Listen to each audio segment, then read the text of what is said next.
ओम शांति।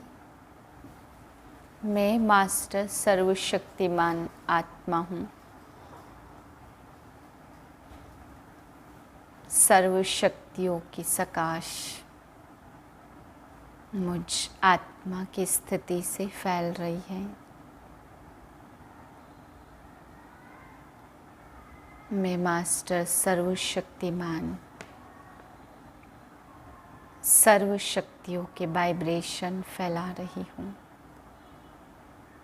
और इसी स्थिति में आज के महावाक्य सुनते हैं। 1/8/2022 के महावाक्य हैं। मीठे बच्चे, बाप जो ज्ञान की मीठी मीठी बातें सुनाते हैं वह धारण करनी है। बहुत मीठा शीरखंड बनकर रहना है। कभी लून पानी नहीं होना है। प्रश्न है, किस महामंत्र से तुम बच्चों को नई राजधानी का तिलक मिल जाता? उत्तर है, बाप इस समय तुम बच्चों को महामंत्र देते हैं। मीठे लाडले बच्चे, बाप और वर्षे को याद करो। घर गृहस्थ में रहते कमल फूल समान रहो तो राजधानी का तिलक तुम्हें मिल जाएगा। दूसरा प्रश्न, कहा जाता जैसी दृष्टि वैसी सृष्टि, यह कहावत क्यों है? उत्तर है, इस समय के मनुष्य जैसे पतित हैं, काले हैं, ऐसे अपने पूज्य देवताओं को, लक्ष्मी नारायण राम सीता को, शिव बाबा को भी काला बनाए उनकी पूजा करते हैं। समझते नहीं हैं इसका अर्थ क्या है, इसलिए यह कहावत है। गीत है, मुखड़ा देख ले प्राणी जरा दर्पण में। मीठे मीठे से किलदे बच्चों ने गीत की लाइन सुनी कि दिल दर्पण में देखो कि कितना पाप और कितना पुण्य किया है। पाप और पुण्य दिल रूपी दर्पण में विचार किया जाता है ना। यह तो है ही पाप आत्माओं की दुनिया। पुण्य आत्माओं की दुनिया सतयुग को कहा जाता। यहाँ तो पुण्य आत्मा कहाँ से आए? सब पाप ही करते रहते, क्योंकि रावण राज्य है। खुद कहते भी हैं, हे पतित पावन आओ। हम जानते हैं कि भारत ही पुण्य आत्माओं का खंड था। कोई पाप नहीं करते थे। शेर बकरी इकट्ठा पानी पीते थे, शीरखंड थे। बाप भी कहते बच्चे शीरखंड बनो। पुण्य आत्माओं की दुनिया में तमो प्रधान आत्मा कहाँ से आए? अभी बाप ने रोशनी दी है। तुम जानते हो हम सतो प्रधान देवी देवता थे। उन्हों की महिमा ही है सर्वगुण संपन्न, 16 कला संपूर्ण। हम खुद भी उनकी महिमा करते हैं। मनुष्य कहते मुझ निर्गुण हारे में कोई गुण नहीं। प्रभु आप आकर जब हम पर तरस करो तब हम भी ऐसे बन सकते। यह आत्मा ने कहा। आत्मा समझती है इस समय हम पापात्मा हैं। पुण्य आत्मा तो देवी देवताएं हैं जो पूजे जाते। सभी जाकर देवताओं के चरणों पर झुकते हैं। साधु संत आदि भी तीर्थों पर जाते। अमरनाथ श्रीनाथ द्वारे जाते। यह तो है ही पापात्माओं की दुनिया। भारत ही पुण्यात्माओं की दुनिया थी।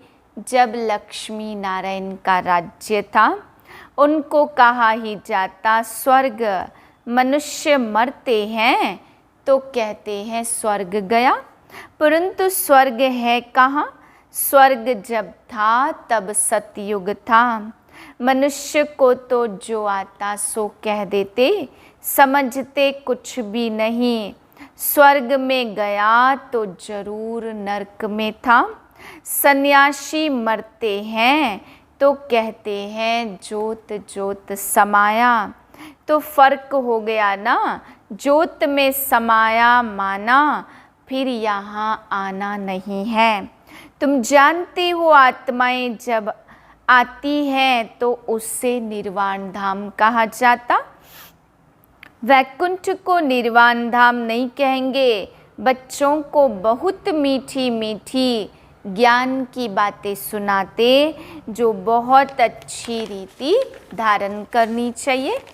तुम जानते हो बाबा आए हैं हमको वैकुंठ का रास्ता बताने। बाप आए राजयोग सिखलाने, बरोबर अभी विनाश खड़ा है। पुरानी दुनिया का विनाश होता, अंधों की लाठी बाबा आकर बनते। मनुष्य तो घोर अंधियारे में धक्का खाते रहते हैं। आधा कल्प है रात, आधा कल्प है दिन। गवर्नमेंट ने ऑर्डिनेंस निकाला कि सन्यासियों को भी लाइसेंस होना चाहिए। ऐसे थोड़ी कि जो घर से रूठे वह जाकर सन्यासी बन गए। मुफ्त में बहुत माल मिल जाते, वह है हद का सन्यास, और तुम्हारा है बेहद का सन्यास। देवताओं की महिमा गाते सर्वगुण संपन्न, यह है कर्म योग राजयोग। कर्म सन्यास अक्षर ही रोंग है। बाप तुमको महामंत्र देते, जितना प्यार से काम निकल सकता उतना क्रोध से नहीं। तो बाप कहते बच्चे बहुत मीठे बनो, बाप की याद में सदैव मुस्कुराते रहो। देवताओं के चित्र देखो कितने हर्षित रहते।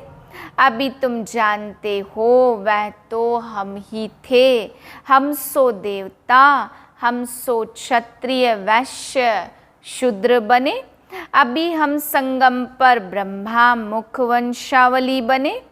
और कोई धर्म जब नहीं था, चंद्रवंशी भी नहीं थे।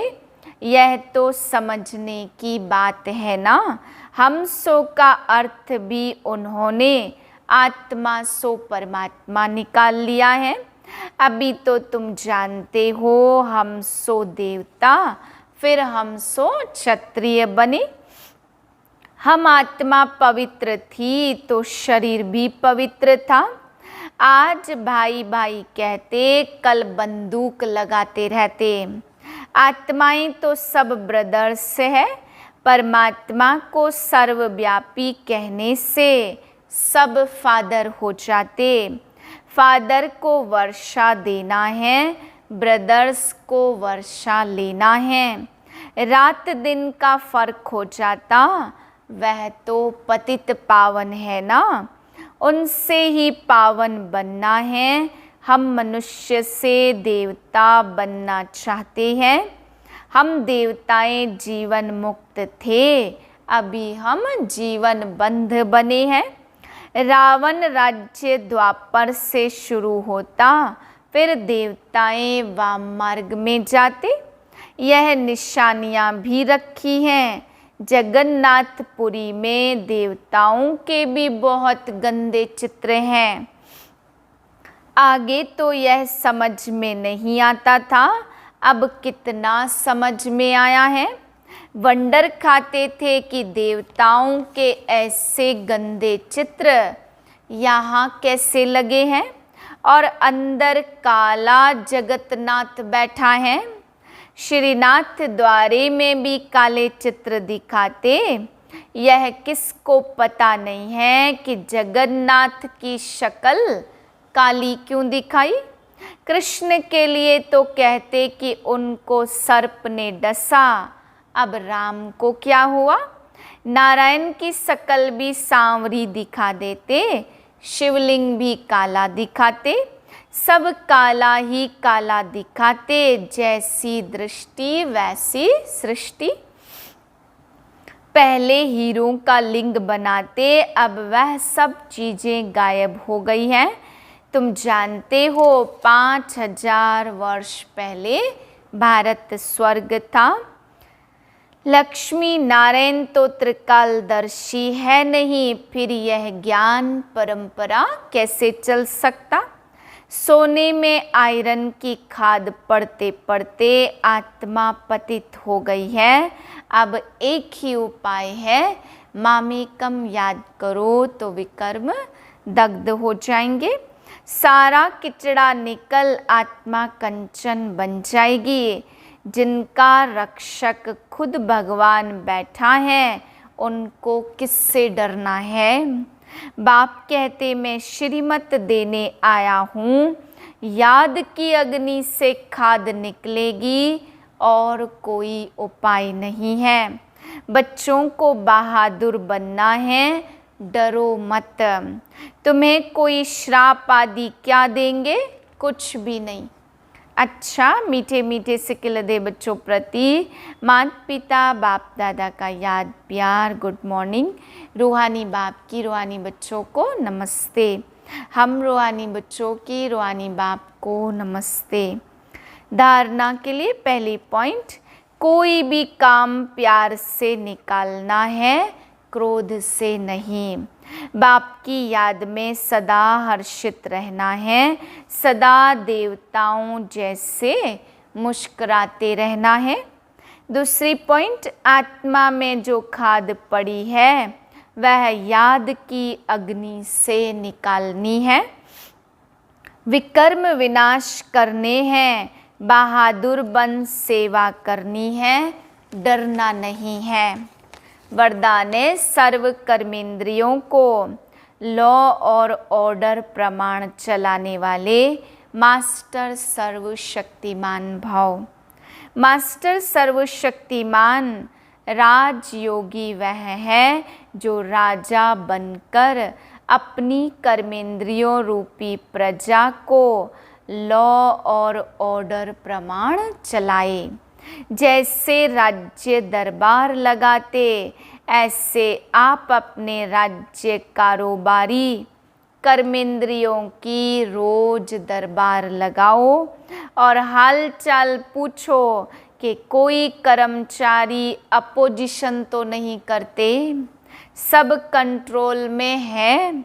जो मास्टर सर्वशक्तिमान है, उन्हें एक भी कर्मेंद्रिय धोखा नहीं दे सकती। स्टॉप कहा तो स्टॉप। स्लोगन, समय पर सर्व शक्तियों को कार्य में लगाना ही मास्टर सर्वशक्तिमान बनना है। मातेश्वरी जी के अनमोल महावाक्य। वास्तव में ज्ञान प्राप्त करना एक ही सेकंड का काम है, परंतु अगर मनुष्य एक सेकंड में समझ जाए तो उनके लिए एक ही सेकंड लगता। सिर्फ अपने स्वधर्म को जान जावे कि मैं असल में शांत स्वरूप आत्मा हूँ और परमात्मा की संतान हूँ।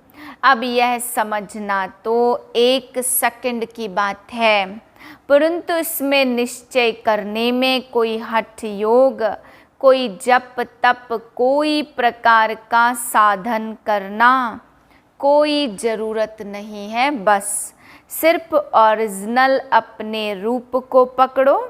बाकी हम जो इतना पुरुषार्थ कर रहे हैं वह किसके लिए?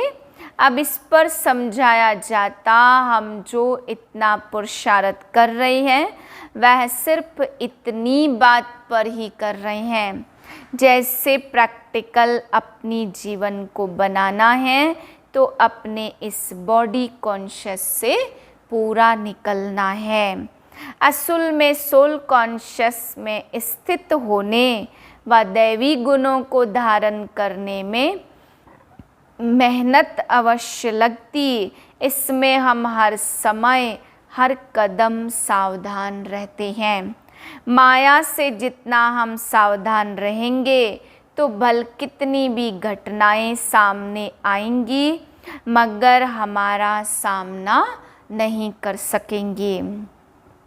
दूसरी पॉइंट, यह अपना ईश्वरीय ज्ञान अपनी बुद्धि से निकाला हुआ नहीं है, ना कोई अपनी समझ अथवा कल्पना है अथवा संकल्प है, परंतु ज्ञान सारी सृष्टि का जो रचता है उस द्वारा सुना हुआ ज्ञान है, और साथ साथ सुनकर अनुभव और विवेक में लाया जाता वो प्रैक्टिकल आपको सुना रहे हैं।